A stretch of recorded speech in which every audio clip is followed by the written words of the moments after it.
Somewhat portal UG admission for CUT student 2026-2027. Hello everyone, এই ভিডিঅ'টোত সকলোকে স্বাগতম জনাইছো। যিবোৰ ভাইটি ভণ্টিয়ে CUT দিছিলা আৰু UGত অসমৰ ডিফাৰেণ্ট কলেজ এণ্ড ইউনিভাৰ্চিটিত এডমিশ্যন ল'ব মন, দেন তোমালোকৰ এডমিশ্যন প্ৰক্ৰিয়া কেতিয়া হ'ব বা কেতিয়া আবেদন কৰিব লাগিব, কেতিয়া এডমিশ্যন হ'ব, মেৰিট লিষ্ট কেতিয়া দিব, এই ভিডিঅ'ৰ থ্ৰুদি জনাবলৈ লৈছো, কিয়নো অতি সোনকালে এইখিনি ডেট আহি আছে তোমালোকৰ বাবে। চ' যিবোৰ ভাইটি ভণ্টিয়ে CUT দিছিলা, প্লিজ বিনম্ৰ অনুৰোধ যে লাষ্টলৈকে শুনিবা কথাখিনি, কিয়নো কেইটামান ইম্পৰ্টেণ্ট কথাও ডিছকাছ কৰিবলৈ লৈছোঁ regarding UG admission, CUT UG admission. So' যিবোৰ ভাইটি ভণ্টিয়ে CUT দিছিলা, তোমালোকৰ টাইম টেবুল এয়া হ'ল ডাইৰেক্টৰ অফ হায়াৰ এডুকেশ্যনে দিয়া notification guideline. Guideline means time line, যিখিনি টাইম লাইন দিছে বা ডেট দিছে সেইখিনি।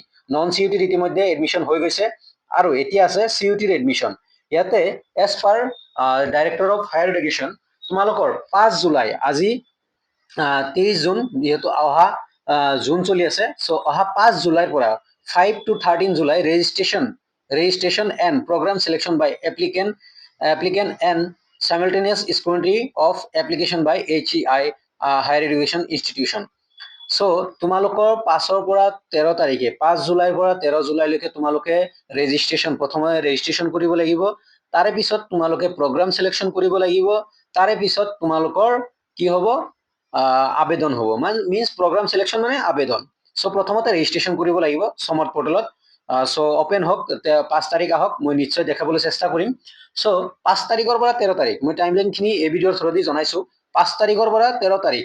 চ' তোমালোকে বি ৰেডি হৈ থাকা। যিবোৰ ষ্টুডেণ্টে অসমৰ কলেজ এণ্ড ইউনিভাৰ্চিটিত এডমিশ্যন ল'ব মন আছে, দেন তোমালোকে বি ৰেডি হোৱা যে 5 জুলাইৰ পৰা, যিহেতু জুন মাহৰ অন্তিম দিন আজি মই ভিডিঅ' বনাই আছো, অহা কাইলৈৰ পৰা জুলাই মাহ।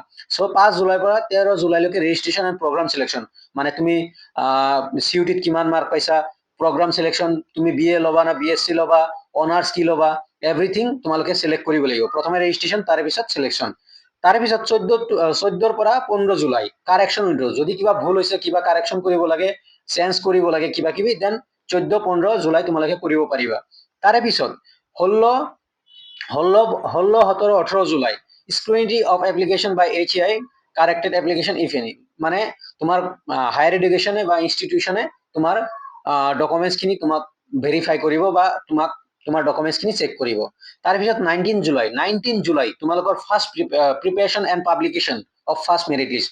তোমালোকৰ ফাৰ্ষ্ট মেৰিট লিষ্ট, যিবোৰ ষ্টুডেণ্টে CUT দিছা, যদি অসমৰ কলেজ এণ্ড ইউনিভাৰ্চিটিত ল'ব মন, দেন তোমালোকৰ ফাৰ্ষ্ট মেৰিট লিষ্ট যেতিয়া ৰেজিষ্ট্ৰেশ্যন কৰিবা, প্ৰগ্ৰাম চিলেকশ্যন কৰিবা, ফাৰ্ষ্ট মেৰিট লিষ্ট কেতিয়া ৰিলিজ হ'ব? 19 জুলাই, 19 জুলাইত তোমালোকৰ মেৰিট লিষ্ট পাব্লিছ হ'ব। তাৰে পিছত 21-22 July admission of applicant first merit list.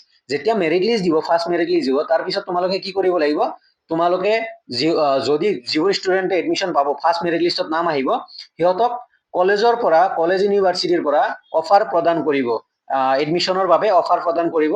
আৰু তোমালোকে যেনেকে ৰেজিষ্ট্ৰেশ্যন কৰিবা, তাতে অফাৰ আহিব আৰু সেই অফাৰ কনফাৰ্ম কৰিব লাগিব, মানে একচেপ্ট কৰিব লাগিব, কনফাৰ্ম কৰিব লাগিব যে তোমালোকে এডমিশ্যন ল'বা। চ' তাৰে বাবে একচেপ্ট কৰিব লাগিব অফাৰটো। তাৰপিছত তোমালোকে 21-22 তাৰিখে গৈ তোমালোকে ফিজিকেলি গৈ তোমালোকে এডমিশ্যন ল'ব লাগিব। যোনখন কলেজৰ পৰা অফাৰ আহে তোমাক, সেইখন কলেজত গৈ তোমালোকে কি কৰিব লাগিব, এডমিশ্যন ল'ব লাগিব। তাৰপিছত 23 July preparation and publication of second merit list. 23 July তাৰিখে preparation second merit list prepare হ'ব, মানে তোমালোকৰ প্ৰথম মেৰিট লিষ্টত যিখিনি নাম আহিব, সিহঁতৰ এডমিশ্যন হৈ যোৱাৰ পিছত যিখিনি চিট ৰৈ যাব, তাৰপিছত ছেকেণ্ড মেৰিট লিষ্ট দিব। তাৰপিছত 28 জুলাই কি হ'ব, 23 জুলাই ছেকেণ্ড মেৰিট লিষ্ট বনিব আৰু পাব্লিছ কৰিব। 25, 26, 27 তিনিদিন, 25, 26 দুদিন, 25 and 26 July admission of application second merit list, মানে তোমালোকৰ এডমিশ্যন হ'ব। যিবোৰ ষ্টুডেণ্টৰ প্ৰথমত 19 জুলাই ফাৰ্ষ্ট মেৰিট লিষ্ট, 21 আৰু 22 জুলাই ফাৰ্ষ্ট মেৰিট লিষ্টত থকা ষ্টুডেণ্টৰ admission, 23 July second merit list publish কৰিব আৰু 24 জুলাই গেপ থাকিব, 25 আৰু 26 জুলাই এডমিশ্যন হ'ব, ছেকেণ্ড মেৰিট লিষ্টত থকা ষ্টুডেণ্টৰ এডমিশ্যন হ'ব। তাৰে পিছত 28 July spot admission, CUT, only for CUT। যিবোৰ ষ্টুডেণ্টৰ first merit list, second merit লিষ্টত নাম নাই, সেইবোৰ ষ্টুডেণ্টে এই 28 তাৰিখে এডমিশ্যন ল'ব পাৰিব, অনলি ফৰ CUT। আৰু যদি সাপোজ ফাৰ্ষ্ট মেৰিট লিষ্টত নাম আছিল কিবা কাৰণত এডমিশ্যন লোৱা নাই, দেন ছেকেণ্ড মেৰিট লিষ্টত সেইজন ষ্টুডেণ্টৰ নাম নাহে, দেন সেই স্পট এডমিশ্যনত যাব পাৰিব।